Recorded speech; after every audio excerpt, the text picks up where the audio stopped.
Welcome back to the Shred the Spread podcast. I'm your host, Jared, and this is our Thanksgiving Day / Black Friday special episode. Still going off our contest lines, coming off another devastating week. Listen, we understand these aren't ideal, but when you get off to such a hot start in the contest and for the season, you're due for some aggression. But that is going to stop. We are going to turn the tide. It's time to dig in. It's time to look over these games, and no better place to start with Thanksgiving. We got some great trends. We got some great games. We've got some great matchups. But before we get into our Thanksgiving Day / Black Friday episode, let me bring on my co-host, my right hand man, my dude. I know what's going on, man. Yeah, what's going on, boy? We back at it again, bro. Like I said, man, another deflating week, man. I mean, like I said, this is not the norm whatsoever. But at the end of the day, man, we're trying to bounce back. I mean, like I said, this Thanksgiving slate look like I'm ready to feast on this Thanksgiving slate here, man. I really feel good about it. Like I said, we're gonna knock this Thursday and Friday out, and of course, people probably already know we're gonna do the Thursday, Friday episodes today,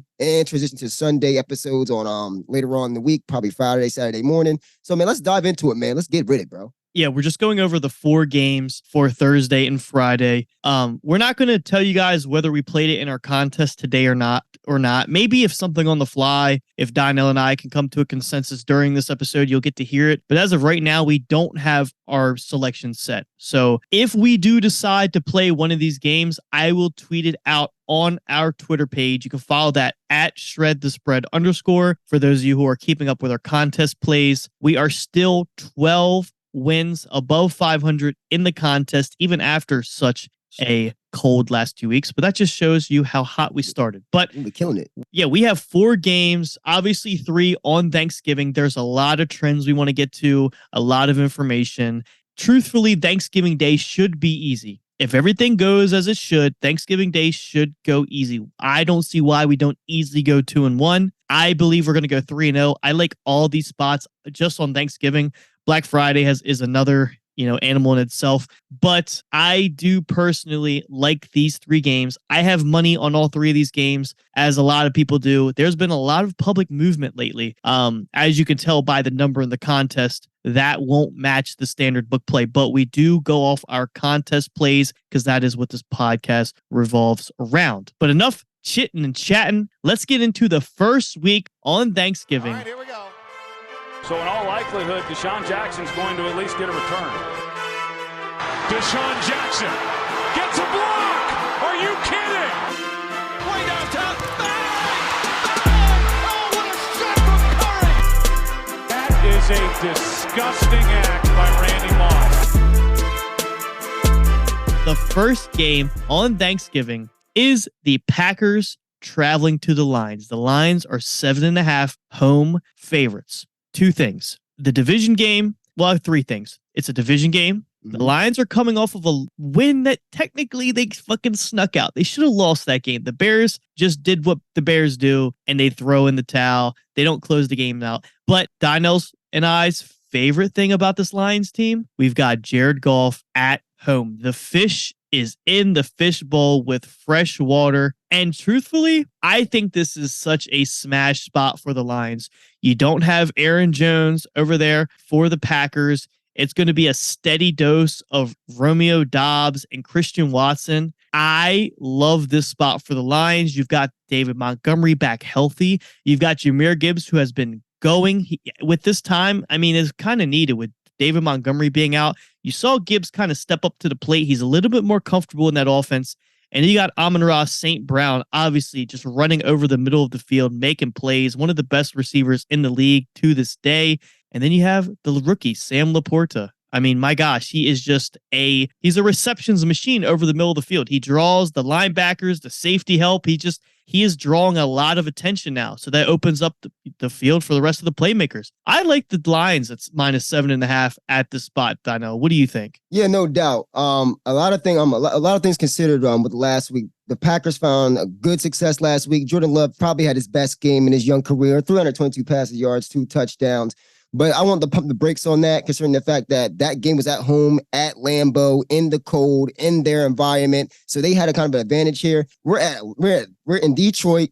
in a dome, Jared Goff, mostly Dan Campbell, 2 threats at running back, 3 outside, or 3 on the outside. This Green Bay Packers defense is going to have a hard time keeping up with that, keeping up with the offense, especially if the Packers continue to go on the trend that they were going. And that's and their offense is only gonna help the Detroit Lions in field position. And you giving the Detroit Lions field position on top of being at home in the dome and being in a high-scoring offense on top of that, give me a break. And this team already played below their standards for 3.5 quarters. Let's be honest and let's be real. Dan Campbell is definitely excited. He was pumped up after the game, but you best believe the message is you go for the kill on Thanksgiving Day. It's an early game. You're at home. Let's get these fans going, man. And I like this. I like that -7.5 line, man. I just don't think this Packers team can really keep up. I just think that Jordan Love game last week was what you call it? Not an abnormality, but like an aberration kind of way. So yeah, I agree. I'm rocking with the Lions. No doubt, -7.5. Yeah, okay. I'm glad we're on the same side there. Just a quick stat / trend. Favorites of 7 or more on Thanksgiving Day are 22-1 straight up. Let them know. That's on the money line. They're 17-6 against the spread, their last 23.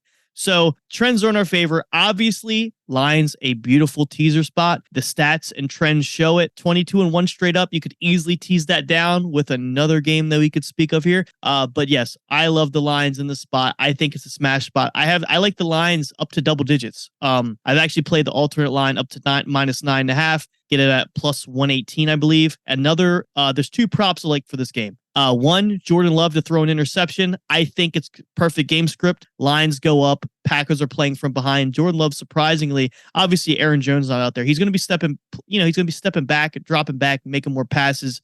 So I like his pass attempts over. I like him to throw an interception. I know it's a little chalky, but I probably play that all the way up to -200. I think he's going to throw at least one. And then I like Jamison Williams to score a touchdown. I think it's like +380, +400, depending on the book.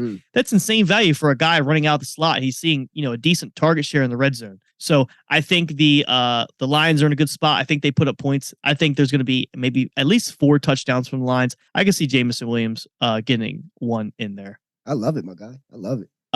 Moving on to the second game, another divisional game. Obviously, the Commanders are traveling to Dallas to face the Cowboys in our contest. The Commanders are +11.5. You can find them at the book, whatever book you may be looking for.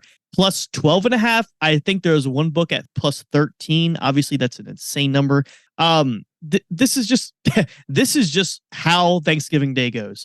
The Cowboys are at home. They're a public favorite. They get a lot of money. They get a lot of tickets. The public is all over the Cowboys. So just from that, you do get 2 to 3 additional points of value on the dog generally. The Cowboys, last 12, are 1-11 against the spread, and Dak is 1-5 against the spread. That's on Thanksgiving Day. So 1-11 last 12 on Thanksgiving, and Dak is 1-5 against the spread his last 6 on Thanksgiving.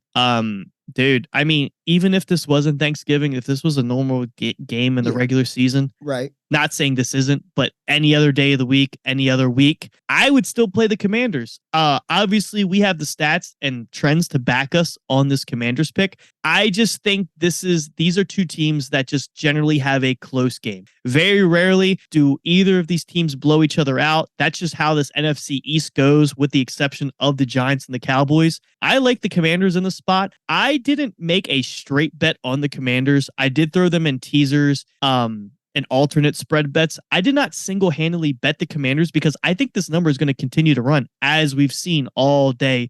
Today is Wednesday. This number has just steamed towards the Cowboys, and that's because they're getting so much handle. But I do like the Commanders in the spot. I'm hoping we get that 13, but I'd play them at 11.5 if that's what it ends up being. Honestly, I mean, you already know how I feel about this. I ain't gonna lie to you. Right now, the way this line is moving right now on DraftKings, I think they're up to +13.5 right now. And they started off at what, 10.5 to start the day? Yeah, they were 10.5 this morning. Let's be honest, guys. That's fucking ridiculous. That is fucking ridiculous. This is a division game we're talking about here.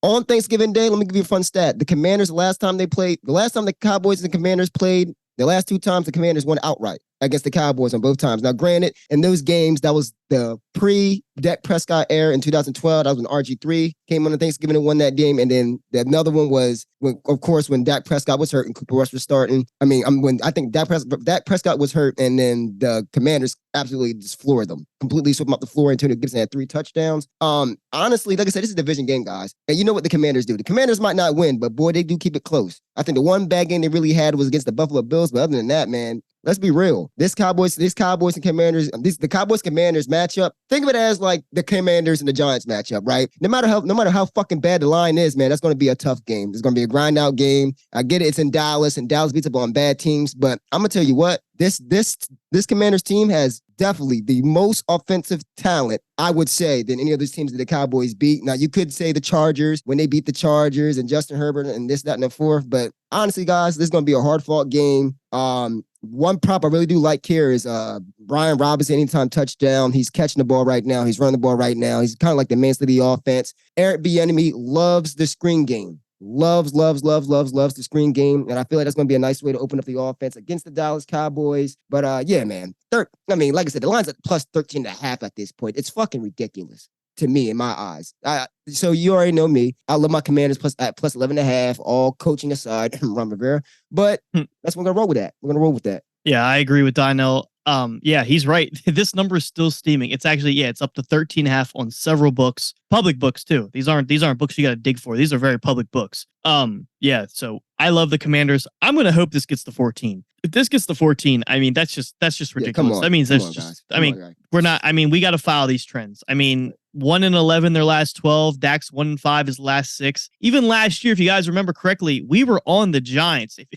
Gosh, just a year ago, we've been doing this podcast for over a year. It's crazy to think about. Even last year, we had the Giants. I think it was like plus 10.5 or something. They were down by 2 touchdowns. And I remember it because I just couldn't believe it. We covered. They were down by 2 touchdowns. Dax throws a red zone interception, and Daniel Jones drives the field and scores a backdoor touchdown. I think it was like Slayton or Kenny Galladay. Like it was just, Galladay. I couldn't believe it. I think it was Galladay. I think it was Galladay because it might have been like his first catch in 4 weeks, and he gets literally. I think that's the reason why I said I think that's why. Yeah. So yes, this team just doesn't cover. Like they just they for some reason it's just not their identity. They try to run up the score. They don't run the ball when they're up. Like that's just what this Cowboys team do. Now, do the Cowboys win this game? I'd say so. Yeah, I'd say so. Let's be real. Yeah. Yeah, I'd say so. The number says it, but I definitely think it's going to be a lot closer than what the public's, opinion of it is. I just don't. This number getting up to 14 is just ridiculous. But with that being said, of course, I absolutely hope it gets up there. Let's move on to our third game, the last game on Thanksgiving. That is the 49ers traveling to Seattle. Seattle Seahawks are 7.5 point home dogs in the contest. A lot of the books have it at 7 and 7.5. Obviously, if you would, depending on what side you're on, bet accordingly, line shop. I like this Niners in the spot. I bet them physically on the book at 7. They're 7.5 in the contest. Road favorites on Thanksgiving, their last 25 games, 24-1 straight up. Obviously, as I mentioned with the Lions game, this is another spot you could tease down easily and feel comfortable with. The 49ers are going to win this game. The 49ers are most likely going to cover. I like the 49ers in the spot. Obviously, Geno Smith being banged up. And then you got Kenneth Walker just got ruled out today. So you got Trent Williams back at left tackle. He is holding shit down. This team is completely different. When the Avengers are all on the field, Trent Williams, Deebo Samuel, Brandon Ayuk, Christian McCaffrey, this team is just rolling on all cylinders. We've seen that when you take the Avengers away from Brock Purdy, he's not this superhero that he is with his team around him. So obviously you put the pieces back in place, and it's easier for him to play chess. You can't play chess with no pieces. Now he's got them back on the board. They're going to run all over the Seahawks. They're going to throw all over the Seahawks. The Seahawks defense has surprisingly been lackluster the last few weeks. Their pass rush has been subpar. I like the Niners in the spot. I don't think the Seahawks are going to get that much pressure on Brock Purdy. I think he's going to be able to sit in the pocket like he did last week with a perfect passer rating. I know it's a divisional game and you're supposed to take the divisional dog here, but all the signs all the Thanksgiving trends, the way the 49ers are constructed, it just makes me want to take the Niners. I love them at 7. I don't think we'll play them in the contest at 7.5, but if you can get them at 7 or left, I love the Niners. I think this is a smash spot for them. Love it. Yeah, like you said, man. 6.5 is by that 6.5 range is where I'll probably stop at. One of the big things I've always been big on is like home field advantage. And the Seahawks 12th man is probably one of the biggest home field advantages in the NFL. But here's what I'm gonna give you. I'm gonna give you this stat here. The last time the Seahawks covered at home this year was against the Carolina Panthers, and we all know how bad the Carolina Panthers are. They covered the -4.5. Other than that, they lost the spread to the Rams at home. They got dogged at home against the Rams. They what's next? They pushed against the Cardinals -10. They lost to the Cleveland Browns -4.5, and they lost the spread against the Commanders at -6. So at home, they have not been great. A goal against the spread. And like I said, this is basically to me the same kind of matchup with the Packers and the Lions. The only difference is the 49ers are at home. Another banged up running back on the Seahawks side with Kenneth Walker. And you got Zach, and granted, Zach Cabaret is a decent backup. He's able to get some of the part of the job done. But like I said, man, against that tough 49ers front on top of that, they just added Chase Young a couple of weeks ago. And we've seen how this offense has been flying since the bye week. Yeah, man. Like I said, maybe not -7.5, only because I'm really skeptical about that home field advantage with the Seahawks. But at the end of the day, it's 49ers going to keep rolling. They're going to win this outright, and I trust the -6.5. I just personally, I think Kyle Shanahan in his last 3 matchups has dominated Pete Carroll. They've won and covered all 3 of the last 3. Right. I mean, spreads up to 9.5. They covered 3, 9.5, and 8.5. So, I mean, the Niners have been handling their business against the Seahawks. Another thing that I would probably lean more side once it's at 7.5 of the Niners is the Niners are 3rd in the league in explosive, let up explosive plays. They're 3rd. They don't really let these plays up. The Seahawks are bottom 4 in I think 3rd down conversion and red zone conversion. So these Seahawks, they live off explosive plays. You can see that with DK and Tyler Lockett and Kenneth Walker, long runs. The Seahawks thrive off explosive plays, and the Niners don't let them up. So I think you're going to have a Seahawks team that's got to be patient and take what they give them, and the Niners are just not going to let that happen. They're just not going to let them go down the field. It's going to be a lot of dink and dunks, and the Seahawks are going to get greedy. They're going to try to make a few plays, and I think it's going to result in a few turnovers. So I like the Niners in this spot just from the explosive standpoint. I think the Niners are going to shut them down. Give me the Niners on the road. Again, I love them. Teaser spot in the money line. Road favorites, last 25, 24-1. So, that just seems simple to me. But the last game, Black Friday, Dino, I'll let you take this one over. Yeah, on Black Friday, we're going to set our head into Miami. We're going to head to New Jersey. Well, New York, technically New York, but New Jersey at the New York Jets plus 9.5 against the Miami Dolphins.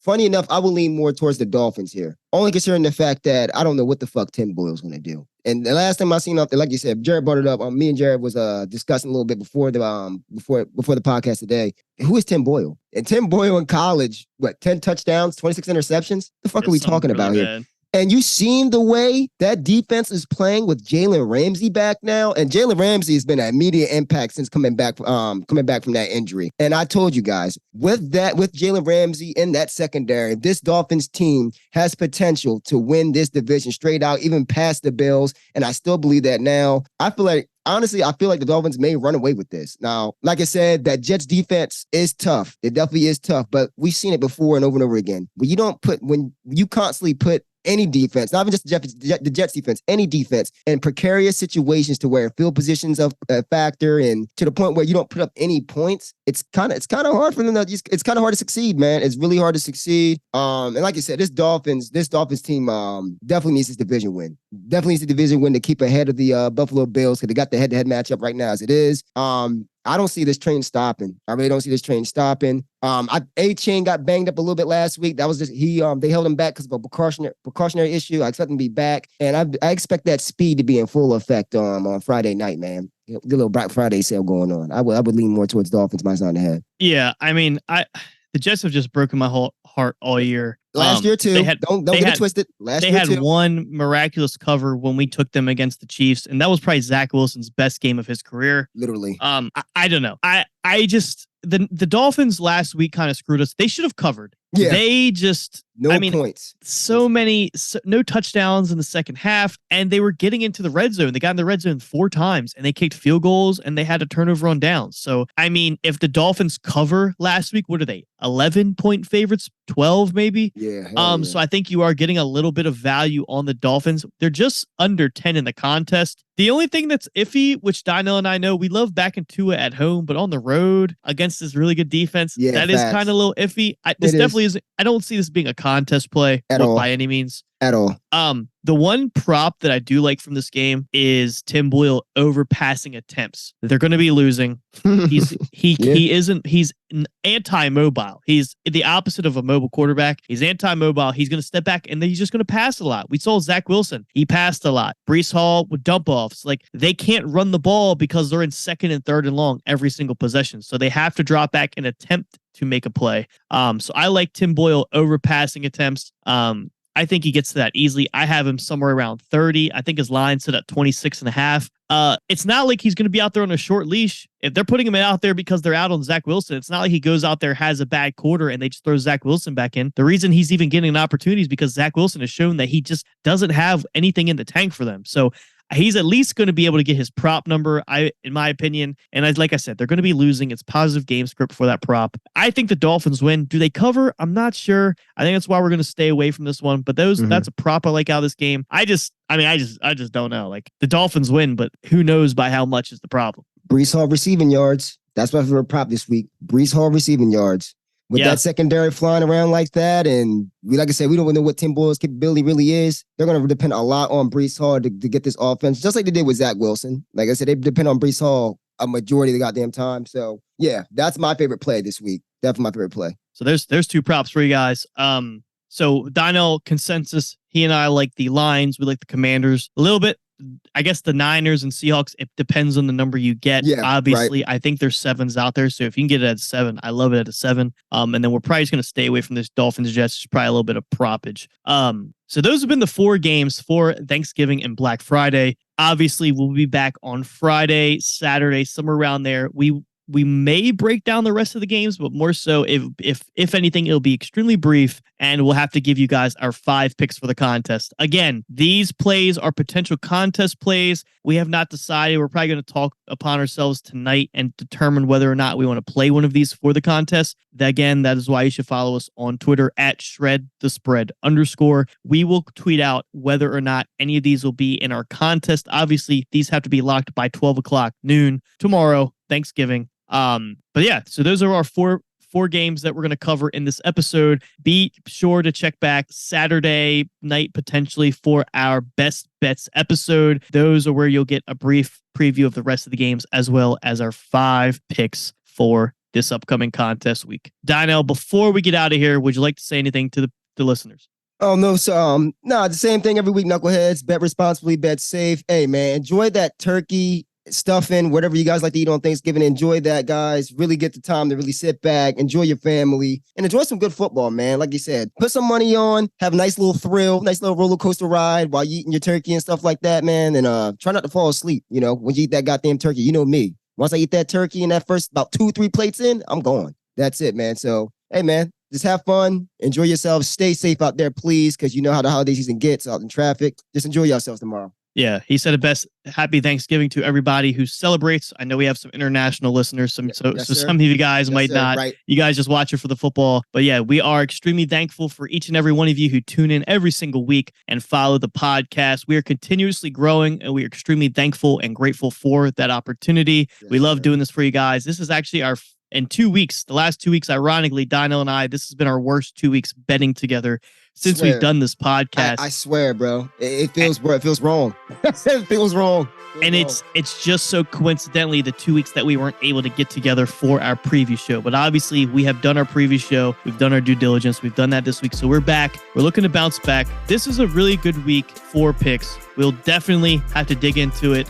There's some spots that we like, but we'll save that for the next episode. So again, thank you guys guys so much again for listening. Hope you have a healthy, safe, and happy holiday. This has been the Shred the Spread Thanksgiving and Black Friday special edition. For myself, my co-host Dynell, and our awesome producer Tyler, everybody at the Shred the Spread podcast, we thank you again for listening. And until next time, we'll see you. Peace.